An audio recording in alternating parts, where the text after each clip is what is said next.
네, 지금부터 국민의힘 상황 또 윤석열 대통령의 지지율 얘기를 차례로 짚어보겠습니다. 국민의힘 비대위 전환이 초읽기에 들어갔습니다. 오늘 열린 상임 전국위에서 지금 상황이 비상 상황이 맞다는 유권 해석을 내렸죠. 다음 주 화요일 전국위원회를 열어서 비대위원장을 임명한다는 방침입니다. 이준석 대표 강하게 반발했는데요. 본인이 직접 법적 대응에 나서겠다는 입장을 밝혔습니다. 윤석열 대통령을 향해서도 당대표가 내부 총질한다는 인식이 한심하다고 했습니다. 한심이란 표현 상당히 세네요. 자, 관련 소식을 유정아 상황실장이 정리했습니다. 당헌에 대한 유권 해석안은 당이 처한 현 상황이 당의 비상 상황에 해당한다라고 판단을 했습니다. 검일 심의 작성 및 작성한 당헌 개정안을 빠른 시일 내, 즉 8월 9일 날 전국위원회를 소집해서 의결하도록 하겠습니다. 네, 국민의힘 상임전국위원회가요. 지금의 상황, 비상 상황이 맞다라는 유권 해석을 내렸습니다. 제적 인원 54명 가운데 40명이 참석을 했고요. 이 중에 과반인 29명이 찬성에 손을 들었다고 합니다. 당이 비상 상황인 이유, 당대표가 징계를 받은 상황에서 최고위원들이 줄 사퇴를 했다 이 점을 들었는데요. 이미 의원총회에서 비상 상황이라는 점을 추인을 받은 점, 그리고 9명 정원의 최고위에서 김재원 전 최고위원까지 4명이 자리를 비운 상황이라는 점을 강조했습니다. 이 최고위원 숫자는 당에서 발표를 할 때마다 조금씩 달라지기는 합니다. 당 대표가 당원권 정지 6개월의 징계를 받고 있고 또 최고위원 4분께서 사퇴 의사를 표명함으로써 9명으로 구성되어야 되는 최고위원회가 업무를 할 수 없는 그런 상황에 이르렀습니다. 현재 우리 재적 최고위원 수가 7명입니다. 원래 9명인데 김재원 최고위원 사퇴를 하셨고 조수진 최고위원 사퇴를 해서 지금 총 7명이 정원입니다. 의결권을 갖고 있는 최고위 구성원 5명 중 5명이 사의 표명을 했습니다. 당 대표는 사고 상태입니다. 네, 사퇴 의사를 밝혔느냐, 사퇴서가 수리가 됐느냐, 사람마다 처리 결과가 좀 다른데요. 이준석 대표와 가까운 정미경 최고위원이 세는 최고위 정족수는 또 달랐습니다. 지금 권선동 원내대표를 비롯해갖고 예. 6사람이라니까요. 그러니까 저 고무줄이라 어제는 뭐 7명 됐다가 오늘 5명도 되고 막 그러는 것 같아요 보니까. 국민의힘이 당이 고용 피고용 관계에 있는 것도 아닌데 무슨 사표가 수리가 됐냐 안 됐냐 이런 거 가지고 논쟁을 하는 저는 굉장히 이례적이죠. 네, 서병수 전국위 의장은요, 예정대로 9일 다음 주 화요일에 전국위가 열려서 비대위 체제로 공식 전환이 되면 이준석 대표의 당 대표 직위는 사라지게 된다는 점을 다시 못 박았습니다. 비상대책위원회가 구성이 되면 그 즉시 최고위원회가 해산되기 때문에 당대표의 직위도 사라지게 되는 것입니다. 이건 누가 뭐 자의적으로 해석을 하고 이런 것이 아니고 당헌 당규상에 그게 못 박혀 있는 겁니다.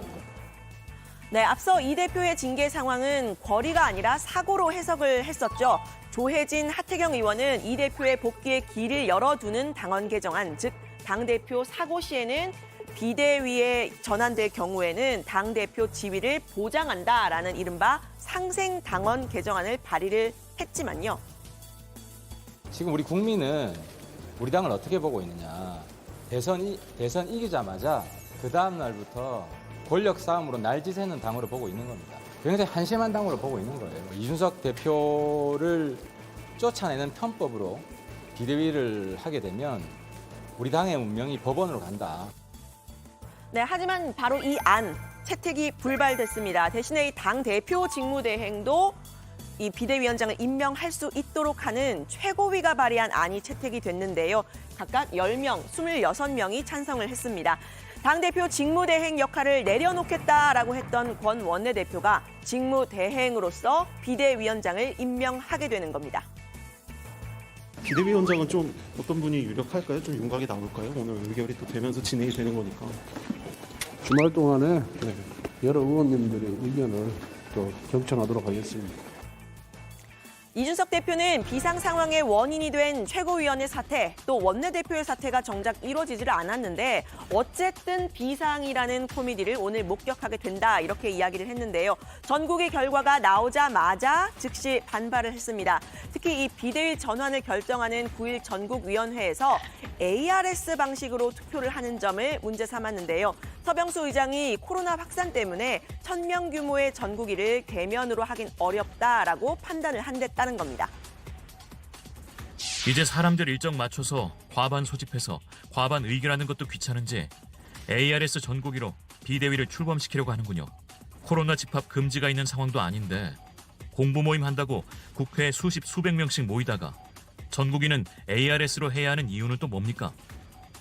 네, 그러니까 절차적 흠결을 또다시 문제를 삼은 건데요. 이 상임 전국위 회의에서는 지금이 비상 상황이 맞느냐 하는 반대 의견도 나왔습니다. 유의동 의원은 3가지 이유를 들어서 반대 발언을 했다고 하는데요. 첫 번째는 이 7월 11일 의원총회에서 권성동 직무대행 체제를 결의한 후에 이준석 대표의 해임의 효과를 가져와야 하는 특별한 사정 변경이 있지 않았다는 점을 들었고요. 두 번째는 전국위를 여는 과정에서 권 원내대표가 최고위를 열고 의결을 했는데, 그러니까 제 역할을 했는데 이걸 비상 상황이라고 할 수 있느냐라는 겁니다. 세 번째는 직접 선거로 선출한 당대표를 대의기구, 그러니까 전국위에서 해임을 하는 것이 나쁜 선례가 될 수 있다라는 점을 들었는데요. 전당원의 의사를 물어서 뽑은 당대표를 대의기구인 상임정국이나 이렇게 간접적인 방식으로 당대표를 해임하는 선례를 남기면 이것은 정당 민주주의에 있어서 절차적으로 심대한 오류가 생길 것이고 이것이 좋지 않은 선례가. 하지만 그럼에도 불구하고요, 이 비대위 전환 일사불란하게 속전속결로 이뤄지는 모습입니다. 이런 배경에는 당이 조속히 안정되길 바라는 대통령실의 의중, 그러니까 윤심이 깔려 있다는 분석이 나오는데요. 대통령을 중심으로 뭉치는 건 국민의힘이란 정당의 오랜 특징이기도 하죠. 국민의힘은 원래 뿌리가 대통령 정당이기 때문에 국민의힘에 소속되는 많은 의원님들은 오로지 대통령만 쳐다보고서 사는 그런 집단이 아닌가 이렇게 생각합니다. 그러니까 정치적으로 크게 발전을 갖다가 할 수가 없는 거예요. 마침내 대표직을 잃게 된 이준석 대표의 관역은 상황의 진원지 윤석열 대통령을 향하고 있습니다. 윤 대통령과 헤어질 결심을 한 듯한데요. 내가 그렇게 만만합니까? 내가 그렇게 나쁩니까? 네, 이 대표는 윤 대통령이 권 원내대표에게 보냈던 문자, 내부 총질이단 하던 당대표라는 표현 정면으로 반박하고 나섰습니다. 당대표가 내부 총질을 한다라는 문장 자체가 형용 모순이다, 즉 말이 안 된다면서 사장이 직원의 지시에 불응한다라는 것과 비슷한 거라고 했습니다. 선출된 당대표가 당내 상황에 대해 말하는 것이 내부 총질이라는 인식도 한심한 게 당대표가 말하는 것이 정론이고 그에 반대하는 의견이 보통 반기를 드는 행위입니다. 네, 그러면서 이 여론조사기관 미디어 토마토의 오늘자 여론조사 결과 그래픽을 올렸습니다. 여당 위기의 책임이요. 윤석열 대통령에게 있다는 응답이 52.9%, 그리고 권성동 원내대표와 윤 핵관에게 있다 19.4%, 이준석 대표 본인에게 있다는 건 18.6%라는 결과가 나온 그래픽입니다. 이 대표의 주변 인사들 역시 윤 대통령 직접 겨냥하고 있는 모습인데 그 수위가 이 대표보다 낮지 않은 모습이죠. 과거에는 저에 대해서 안 그러셨지 않습니까?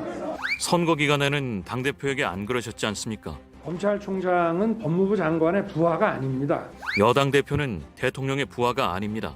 저는 사람에 충성하지 않기 때문에 여당 대표는 사람에게 충성하지 않습니다. 네, 이 대표는 윤 핵관도 직접 저격했습니다. 윤 핵관의 핵심, 장제원 의원을 향해서 화살을 날렸는데요.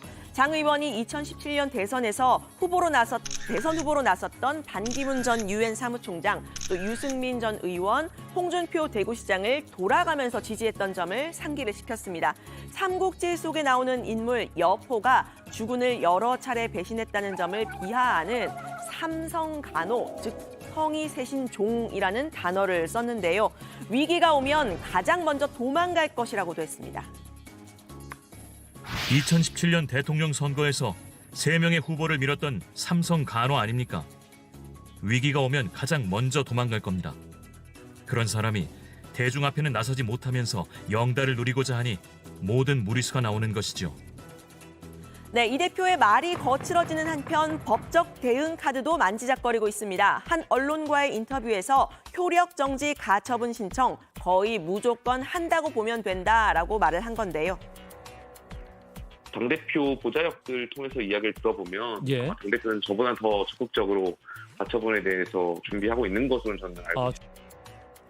네, 이 대표가 가처분 신청을 하게 되면 인용될 가능성이 높다 이런 이야기가 법조계에서 나오는데요.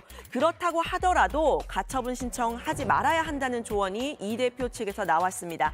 정미경 최고위원은 가처분 신청이 받아들여지면 여권이 더 혼란스러워지고 또 그 책임도 이 대표에게 돌아갈 거라고 보고 있는데요. 저는 사실은 이준석 대표가 당 대표면 대장이거든요. 네. 말하자면 대장의 길을 가기를 원해요. 굳이 이거를 가처분까지 가가지고 옳고 그름을 본인이 인정받는 그 길을 가야 되느냐. 본인이 가처분해서 이기면 이겨도 좀 그거는 저는 차라리 지는 게 낫다고 보거든요. 이기면 더 혼란해지죠. 그건 예. 수습이 안 돼요.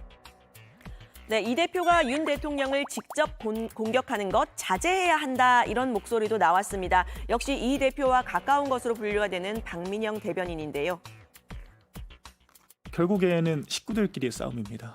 네, 돌아와야 할 집이고요. 국민의힘이. 그리고 같이 해야 될 동지들입니다. 그렇다면 강대 강의 갈등으로 가기보다는 좀 화합과 통합의 길을 쫓아야 한다라고 생각합니다. 식구들끼리의 싸움은 칼로 물베기잖아요. 네, 국민의힘의 오늘 결정으로 이준석 대표가 대표직에 복귀하는 길 사실상 막혔다는 얘기가 나옵니다. 연일 윤석열 대통령을 직격하고 있는 이준석 대표의 모습에 박근혜 탄핵대가 떠오른다 이런 사람도 있었는데요. 홍준표 대구시장입니다. 이 대표가 가처분 신청 가능성을 직접 언급하면서 국민의힘의 혼란상 더 심해질 거라는 관측도 나오고 있습니다. 오늘 발제는 이렇게 정리합니다. 국민의힘 비상 상황 맞다는 유권 해석. 비대위 전환 초읽기, 이준석 대표, 윤석열 대통령 한심한 인식.